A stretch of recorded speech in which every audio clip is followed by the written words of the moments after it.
Sementara itu, Saudara, Presiden Joko Widodo dalam kunjungan kerjanya ke Aceh Sabtu petang juga ikut menyerahkan 2.576 sertifikat tanah kepada masyarakat Aceh.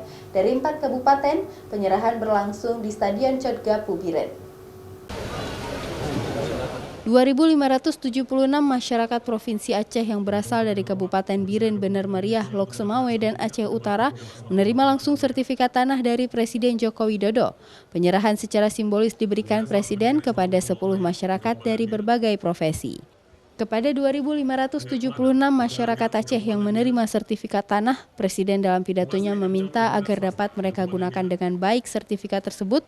Bahkan Jokowi menyarankan sertifikat tanah tersebut juga boleh digunakan sebagai anggunan di bank untuk modal usaha atau berinvestasi.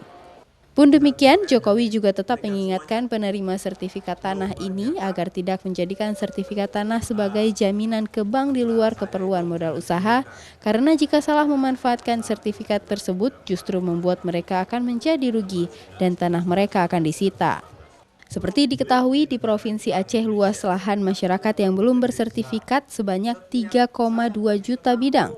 Namun saat ini lahan yang sudah bersertifikat hanya 1,2 juta bidang, sementara 2 juta bidang tanah yang masih belum memiliki sertifikat itu akan menjadi program pemerintahannya ke depan.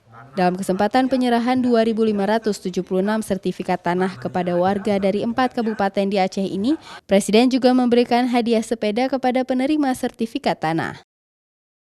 Raja Umar, Kompas TV, Biren.